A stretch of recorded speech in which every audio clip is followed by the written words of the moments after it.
Hello, Lockdown Diaries, day 34. Today we're going to talk with Matt and Reece, who are proud owners of the sidecar that they've abandoned down at the speed shop down here in North Devon. But I did a video on that a few days ago, but it was an incredible journey around the world on a homemade scooter and sidecar. So just want to say hi to Reece and Matt. How are you guys? You all right? Good, thank you, mate. Yeah, I can't believe it's day 34. And you've watched each one, haven't you? Each one, yeah. Avid viewers of Dorothy's Lockdown Diaries. Tell us about this amazing journey. What was it? Yeah, so longest journey by scooter and sidecar. Yeah, so we 34,000 miles, 35 countries, 5 continents. The original longest journey by scooter and sidecar was about 8,000 kilometers. And then ours was 54,000 kilometers. Yeah, so knocked out of the park. Yeah. Bang. Yeah. And we went. You guys aren't like motorcyclists by design, are you? No, definitely not. We passed our tests for 3-4 months before we actually left. And since then, I don't think either of us have owned another motorcycle since we've been back. Not really our choice. We had to the scooter and sidecar for large parts, and then by the time we were slowly getting back on our feet, lockdown happened, and then it was kind of like, what happens next sort of thing. So yeah, I'm desperate to get a bike now, though, to be honest. I would really like to get back on a bike. And so what came first before, though? The adventure or the bike? When you were thinking about going around, did you think of adventure around the world and then we need a bike, or did you think a car or a bike or We wanted to do a big charity challenge because our thing all came out of the reason for it, which was this stuff going on in the Calais migrant crisis and human trafficking and things like that. We wanted to raise a bit of money for it. And we had a travel itch, wanted to go on an adventure, wanted to do something a bit fun, didn't have any responsibilities, wanted to do something big and silly. And we just started brainstorming silly ideas, and we thought of all sorts of stupid ones, silly race, like Flintstone style car we were going to do at one point. And also, and we just fell on this Wallace and Gromit stupid looking scooter and sidecar idea, and then found someone who said they could actually build us a sidecar. And we said, right, that's it then, we'll do that one. And we didn't really know that there was this massive overlanding scene before we started planning it. I don't think we even really found out that how big the scene was until we were about a month into the journey, and then all these sort of groups started popping up, like Horizons and stuff. Never heard of that. Yeah. So where did you do all your planning for some? How did you plan a world trip if you weren't part of the scene that everyone thinks you need to be part of? Just like lots of research and stuff, but not through the groups and the forums, just through like stuff like the Foreign Office website and just stuff like really functional things like that. I remember actually printing out the whole of the world map at one point. I printed out like continents. I put it on my wall, and it filled the whole room. Like, sorry, Flight Centre for the printing use. So it filled the whole wall, and we just started like drawing lines and just seeing where you could go and stuff, and then just googling it and find if it was red on the Foreign Office, sort of scratching it off and saying no, it's not go there, and just sort of just joining the dots really. And then we were kind of just poorly researched, like we didn't go the right way for the seasons. We ended up doing Siberia in midwinter and not doing, but it all kind of came out of the wash. It was good fun. We always say now, because we didn't really have any direction with our research, we probably spent 90% of the things we did research were essentially pointless, really. Yeah. We didn't have any direction on what we were actually looking for. Yeah. But we just kind of looked at it. Yeah. We wasted a lot of time and money. One of my videos was on research, and now you got to do a lot of research. But I guess really, if you're researching the wrong thing, then it loses its relevance. Yeah, so, definitely. What would your advice be then? Get involved with all these forums and stuff. You're in the right place if you're watching this. Like, go on Hub and just go and search the Facebook groups. Like, if you're going to go Africa, go on Overlanding Africa on Facebook, search it, and just hit your topic in that you've got a question about, and it'll be in there. All that sort of, there's so much info on there. It's also it's surprising how like happy people are to help. Like, I remember when we got to Egypt, posted in this group, and in about 5 minutes, this bloke just came back with all the answers to visa stuff. We're blimey, the people just where was this 2 months ago? He sent us a document, didn't he, with like places to stay and stuff, and like mad community. Brilliant. And what was the hardest? You talked about joining the dots before you left. What was the hardest part of that planning stage to piece together? Was it the carnet? Was it the visas? Was it the route? The bike? Well, getting the money really. To be honest, yeah. The finances. We got a load of sponsorship to do ours, which was huge for us. We managed to get from Flight Centre, yeah. So they sponsored. Well, Reece was working for them at the time. Yeah. And I'd worked for them in the past, and we just had good links there. Not that like we didn't have that good at links, we just worked in a shop, you know. But we went on, did a Land's End to John O'Groats tour on our learner bikes before we left. And Reece was at the office for that, and like head of sales went into the store and said, "Where's Reece? Like, what's he up to? Why isn't he at work?" Just out of interest. And he was nearly killing himself midwinter and Scottish mountain passes on a Yamaha YBR. we were in Burnley because our bikes had become unchained because we didn't know you were meant to oil a chain to keep it sort of like healthy. So they both came off at the same time. And then we were like, "What are we doing?" And then the email came through. Yeah. What advice would you give them to people trying to get sponsorship? There's a common belief that you get 999 no's and then comes a yes, and our belief is you get 999 no's and then another no. And you've got to actually think about what is good for a sponsor. Like, it's like a business transaction, isn't it? Really, like what are you offering in particular, and also can you actually do it? Have you got any proof of like? It's proof in the pud. Yeah, exactly. Yeah. So our proof to a degree was that we were lucky in a sense. It wasn't the same as many other sponsors because they did really do it because we were there. We worked for them, which is a good thing. A lot of other sponsors in the motorcycle community, I don't know if that would happen like that, but But the fact that we had, sorry, I lost my train of thought. The fact that we'd gone to London, Land's End, John O'Groats, it just can't suggest that we were trying to suggest that we're stupid enough to do something else. Yeah, that's why we picked to do it in midwinter for that reason as well, and it worked. Yeah, we were silly enough to do it. We could make a video, that sort of stuff, and just prove that you can actually. The thing is, if you're basically when you approach the company, you're selling to them that you can promote them in a certain way. So you've kind of got to prove that you can do that before you actually give them it. So for your first trip, it's really hard. You need to go and do a trip, any kind of thing that is kind of prove it, and then you can pitch it a bit better, I think. I think what's interesting, like with where you got your sponsorship from, also Bruce Smart, who got his sponsorship, I think a gas company or an oil company or something like that, is get the sponsorship from an outside company to motorcycling. I guess the obvious thing is I want to do a motorcycle trip, right? Therefore, I'll contact the motorcycle manufacturers and I'll contact the kit manufacturers, but they get inundated with requests. Yeah. And really, I guess you can't add any value to them. But by going to an outside industry and company who, I guess, value in you being able to tap into a completely new market. More successful, just in your case and Bruce Smart, who both of you got quite big financial incentives or even payouts. Yeah, exactly. Yeah. Well, we had 4 sponsors before we left. There was Flight Centre, and there was Lochinvar Heating Company. There was Kawishi, a pig farm in Tanzania, and the gazebo shop who make gazebos. So nothing to do with motorbiking at all. And all of them as well, it's worth probably saying, we had a contact for either work, Flight Centre, or a family friend or something to each of them. So it was like, who you know. How important was it attaching like the social, what do you call it? Point of interest, like the human slavery and things like that. Yeah, so I think it was big time. Big time, yeah. So that's we had like the cause, but companies like to be associated with good causes. That's definitely true. But that's not always the case. I mean, I think that might be the case in particular with like if you maybe going outside of motorcycle world for like companies and stuff like that. I think that probably does help more. I think if you were going, obviously looking to get sponsorship from like a company that's inside the sort of motorcycle world sort of thing, like a I don't know, Honda or something, then in that case then it works, and you definitely got to have something proven, like someone, I don't know, Nick Sanders for example. He doesn't do it in those aspects, does he? But he's so proven in what he does and how he does it, that's why I'll pay him every year. Essentially, you've got to be, if you're going to go for those brands as motorcycle brands, you've got to be thinking, I'm up there with the big guys who do this for a living and can produce like brilliant videos.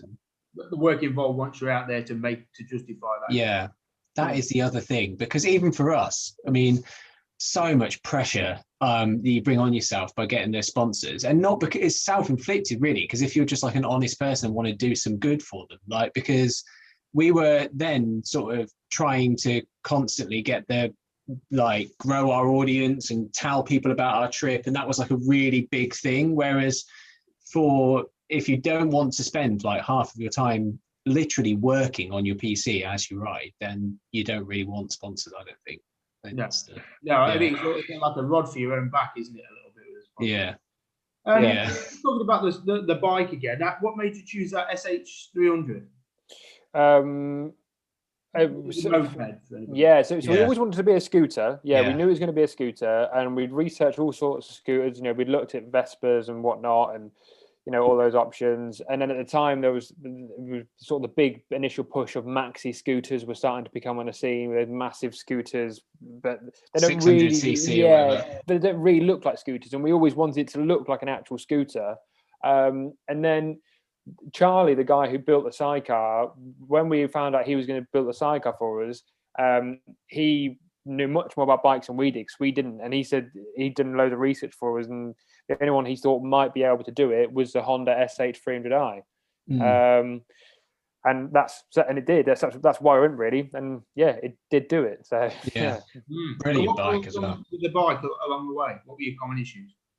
Clutch burn out. That was the big thing. Just over and over again. It's just not designed for it, though. I mean, it was just so much weight, and the lateral strain, is that what you'd call it? Because it's pulling off in weird directions and stuff, and it's just not designed for it. And then it's also not designed for going up steep hills in the Andes or in the sand in the Sahara. And it was just too much stress on that clutch, and it burnt out like, I don't know, 5 or 6 times. But apart from that, say again. What happened when that? What did you do when that happened? When it burnt out? So the first time it happened, it also was largely self-inflicted. Like, we didn't understand the way bikes worked again. So, like, if we were like, I don't know, stuck in sand and we could smell something burning the clutch. In my head, I never actually comprehend. Yeah, but at that point, we'd never seen something actually burn out. So when people say it'll burn out, you're like, oh yeah, whatever. No, this thing's got so much life. And then 2 months in, it burnt out, and we were in the middle of Ethiopia. It was like the night before, Matt had been trying to dig out of sand, and it had done so much damage to it that the next time we were going up the nearest of hills, it burnt out. And that was like, in the middle of a massive festival, with loads and loads of locals pulling at us and whatnot. And so that was the first one. And we got it to the next town along called Gondar, and we had to wait for all the parts to be shipped out from the UK and essentially rebuild it ourselves and teach ourselves through slowly buffering YouTube videos how to rebuild a scooter clutch. I think a lot of concerns people have on a big trip is, if you have a breakdown, what parts to take. Well, obviously, you'd not taken a spare clutch, and you didn't know that would be an issue that would give you issues. So for you guys, it was just a case of learning as you went. We didn't take a spark plug. We didn't know. No, we didn't. We didn't know anything about that sort of stuff. And it's just time. If you've got time, we just stayed in the campsite for 3 weeks and waited, and then they came, and then we fixed it. So would you say the biggest asset is just having the time to wait to get things fixed? If you'd have been on a tighter schedule, then it would have been. Yeah, exactly. You don't want it to break on a tight schedule, but time and patience, just time. And then when it got there, just being patient. Well, we were on a tight schedule, but I think any tighter than what we were doing, you got to be realistic, because you don't want to put extra pressure on yourself with that sort of stuff. Because if you're panicking to get something fixed to get back on the road, I don't know. But then other things can happen, accidents can happen, and that sort of stuff, can't they? Which is not good. So. We were on a schedule because we didn't have the money. We had a certain amount of money that was going to run out. We needed to get home, but in the end, when we set off, we didn't have enough money to get home anyway. So it was just we always came with that ideology that we'll create the content, we'll build it big enough, and then we'll be able to get another sponsor when we make it to Cape Town or something like that. And in the end, no, we're still paying Barclaycard now. They're a good bunch at Barclaycard. They'll sponsor anything. So they want it back though. It was adventure. The best thing for our trip was Naivety, because it's what made all of it happen. If we knew what we knew now, we wouldn't have done it, because we wouldn't have been in loads of debt and had got really cold in Siberia. But it was fun. So, what did you learn the quickest as you went along there? What was those first early big learning steps? don't know. It's weird because we're literally learning everything, weren't we? Like, yeah. I mean, camping. yeah, definitely that sort of stuff. You could sort of like, yeah, that sort of camping and stuff. It took us a while to get used to because we'd never done it before, and then eventually after a couple of weeks, you just settle into it. It's not like a learning thing. It's just like, I don't know, like a pair of new shoes. You know, they pinch a bit at first, but eventually you just settle into them. Yeah. Were you wild camping then? A little bit, yeah, quite a bit. Down from Africa. Not and stuff, at first. At first, we were just in like Butlins in Germany or whatever, just all that sort of stuff because we were bricking it. And then by the time we got to Sudan, we were comfortable enough just to go and probably isn't a lion around. You know what I mean? So yeah, it's counterintuitive, really. Yeah, it sort of breeds confidence a bit as well. You know, you like that sort of stuff, and that's a big part of it. Like a lot of the other stuff is just sort of flows with having like confidence about what you're doing, sort of stuff, and that vulnerability doesn't become quite as concerning anymore after sort of first couple of months. And once that sort of goes, and you're quite happy to go with the flow a bit more. I think really, it's stuff like even with all sorts of things, like I don't know, visas. We're right at the beginning. We spent so long trying to work out visas, and when we realised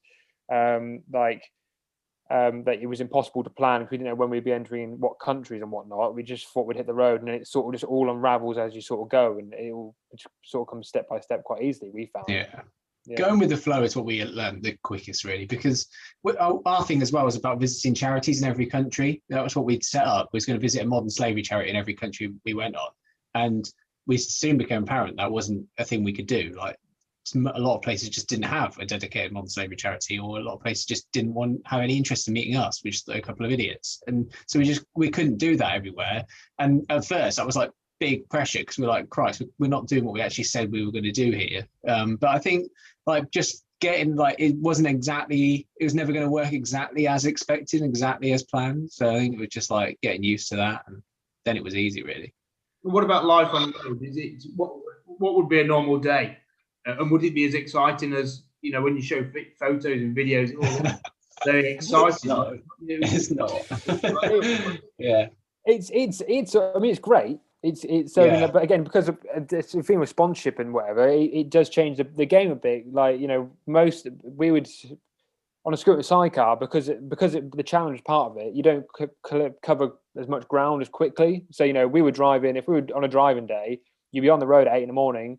and you'd be pulling into somewhere at sunset, and then you'd potentially do a lot of social media stuff and get a bit of food, maybe have a beer and go to bed and do it all again the next day. Obviously, that sounds awful, but in the middle of it, 8-9 hours and you're driving along, it is still really cool. You know, you sit chatting with your headphones on, you sat in a sidecar, unbelievable scenes. I've painted that picture quite badly. It was still an unbelievable thing to do. If you're in Africa, there's a giraffe there or whatever. Like, it's still really cool, and there's loads of amazing stuff. But yeah, there's work when you get somewhere. There's work to do in the evening. You're fixing the bike, sorting out the footage, doing something on social media, setting up a charity visit in the next town. Whatever you can do, you're probably working on something when you get there, rather than just playing pool at the hostel bar or whatever. Being the driver or the passenger?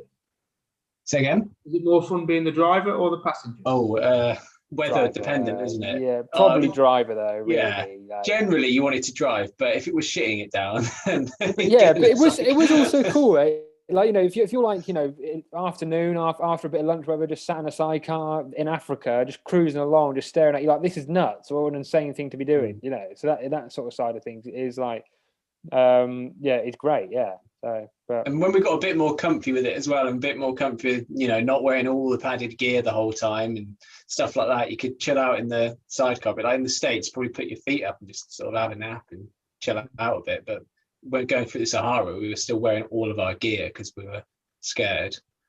And it's a lion suit. Scared road rash. It's a lion suit. Where was your highlight? Which country stick in your mind has been good? We always say Sudan. Sudan is a good one, just because, I think sort of that sort of preparation stuff, like all that apprehension was still probably in our minds a little bit getting into Sudan, because we never heard anything about it. All we heard about Sudan was sort of war-torn South Sudan. Yeah, you know, going to get killed as soon as you set foot into Sudan, and it's just not the case whatsoever. And everyone's unbelievably friendly. And was like, you know, we struggled to buy a meal at times, and then you just sort of after Sudan, you sort of set the precedent. And you realize that all these awful stories you hear about from countries. There's a reason you hear awful stories, because awful stories make news, and the 99.9% of good stories, why would the news tell you them? Breaking news, man makes it through Sudan trouble free. yeah. But the thing with Sudan as well, it was the first place was like proper adventure day after day, because like it was completely different to us, like really weird, and it was like camping anywhere on the side of the road, like in the sand, because that was completely fine to do in Sudan. And you just set up camp, and it's wild camping. There's a fire and there's a Nile, and you can just hear the farmers singing in the distance and stuff. And that was like, when I thought about adventure and what I'd be doing, that was like what I thought I would be doing. Like this is how to. The trip, expectations then, in both ways, good and bad. Was it easier or harder than you thought? Was it better or worse than you thought? It was. I mean, it was probably lived up to it in the end. Had we not done the Siberia stretch, it would have been easier than I thought. And then the Siberia thing was like really hard. But the up to there, it was like hard. There was moments of challenge, but a lot of the time was just repetitive. That was the challenge. It was repetitive, and there was a lot of Reece. That was what made it difficult. But Siberia was when it was like, bloody hell, I don't feel bad about saying we're on a charity challenge now, because this is really hard. It's the hardest thing I've ever done. So, well, the two of you, if you'd have done it just say on your own on a bike, would it? Yeah. Are you glad there were two of you, and were you glad you were in a sidecar? Yeah, I think I am. Yeah, because, The thing is about I always see. One. Sorry, we've got a bit of a delay. Am I the delayed one? Okay. So, go on, mate. You go. I always find that people who solo stuff more impressive, really, because if you do a two-person, a sidecar is I think it's more safe because you've got a stabilizer. But more important than that, all those moments that are a bit hairy, you have someone to kind of fall back on and joke about the fact that it's a hairy moment. Whereas if you're by yourself, all those thoughts you just got to process by yourself. If you have another person there, you can at least get it out. Do you know what I mean? So it's a bit easier, I think. I think all this really scary stuff turns into a laugh when there's two of you, and when it's on your own, you're just thinking, "Why am I here?" And there could be a bear there. Like, whereas it's like, "Oh, there could be a bear there," and that's funny. Like, but if you're on your own, it's like, "Why am I doing it?" You know what I mean? So you felt safe as a pair there. I don't think I felt safe. I just I felt it was funny if we were both just going to be ridiculously. How did you make decisions with the two of you? Was it like rock, paper, scissors, or were you generally a lot of bickering? Yeah. No, I mean, I guess the decisions both quite easy going. Like, if someone wants to have lamb for tea, I'll have lamb. If someone wants to have chicken, I'll have chicken. I don't mind. No, but on the serious thing, we both knew they both had the same goal, really. So there wasn't ever that many like significant decisions that were like different to what I was really had that really came up. I think that is a benefit, But what we say is, I prefer that I'm much more pleased to travel with someone. Equally, I imagine if that is completely the wrong person, I bet it's absolutely horrific. So you've got. So the advice if you're going to travel, if you wanted to travel with someone, is make sure you get on with well. Yeah. Or at least you have an understanding of each other. Do you know what I mean? You can get by. You can just tell them you're pissed off, or whatever. You need to be at that sort of level. Yeah. Okay, so that's your world trip. So obviously, world trips are unlikely to be on many people's calendars this year. So if you were giving any advice to somebody doing a Land's End John O'Groats trip or a UK trip this year, what advice would you give based upon your first UK expedition? 3 wheels better, mate. Yeah, take the gates off a sidecar. Yeah. There are a lot of there are a lot of very nice places in the UK, which I think that stuff like obviously the past year has probably helped people realise. So I certainly wouldn't say people would be disappointed if they can't go away again internationally, because there's a lot of cool things you can't see in the UK. Like especially we went up last year to Scotland and stuff like that, and did like the North Coast 500 and stuff. And those sort of places, the scenery is unbelievable. So I don't know. In many cases, I'd just say give it a chance. Get out there. Pleasantly surprised. Yeah. Camping. What are you guys up to now? Tell us about the Armchair film Armchair Adventure Festival, sorry. They called it Film Festival. Yeah, sure thing. Well, it was the start of the Armchair Adventure Festival last year. That was good. It was like a free online thing. Just get loads of people on a big live YouTube thing to chat about adventure and different stories, all that kind of stuff. And that was really cool. So we did that. We raised 12.5 grand for charity doing that last year, which was pretty cool. So then we've just kind of ran with that brand and we're doing some more stuff with it. So this month we're doing the Armchair Adventure Boot Camp, and that's like a planning summit is kind of what we're calling it. Like you pay to come, and then there's loads of presentations about just like knowledge where you like learn how to film your trips from Austin Vince. You can learn how to photography from Simon and Lisa Thomas. You know, Nathan Miller's going to talk to you about UK bike trips. There's all sorts of like different adventurers coming just to talk about everything you'd need to know about how to be an adventurer or how to like save money, or basically the stuff that we didn't know before we went. With like Sam Manicom's going to do one on gear, and I think that session would have saved us a good 5 grand of crap we bought before we left, and genuinely that much as well. I really we spent way too much. Okay, it's tickets available. Yeah. Say again? There's still tickets available for that. Yeah. Tickets available for that.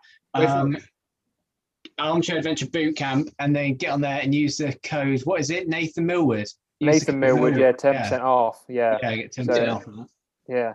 So armchairadventurefestival.com/bootcamp, or if you Facebook, you'll find it there or whatever. Yeah. What about, I hear there's a book as well. There is a book. Cracking book, mate. Yeah, here it is. I've got one here, always at hand. Our Ridiculous Foiled Trip. It tells the trip of what we just told you, really, all around the world. So I wouldn't buy it. You just buy it, and then you'll get to read all about it. Quickly, the book writing process, how was that by comparison to the actual trip? Is it people dream of writing a book, I guess. Was it straightforward, easy, hard? I'd never intended to do that, really. But yeah, there was just loads of stuff to tell, and that we kind of came out, that was the best format to tell the story, and it would be a bit of fun. And what I did is wrote a few articles for magazines and stuff first, and they kind of give you some tips about why you're writing scrap and stuff, and take some tips from that and to try and write for Overland or whoever you can find. And then it just turns into one long version of that, really. And I just got the whole trip. Ours is pretty easy. It's pretty linear. We start in one place, go around the world and come back, and you just use that as a thing to hang other things off. And we talk about modern slavery, and we talk about the kindness of the people we met en route and stuff, and all through this sort of arc of riding around the world with your mate from school. So that's kind of what the book was. Yeah. All right. Well, thank you, gents. I'm sure people at home are ready for tea or bed or whatever. So I'll let you go. But cool. Thank you very much. Lockdown Diaries, day 34. Cheers. Good to be on. Nice one. Cheers, mate. Cheers, mate. Bye.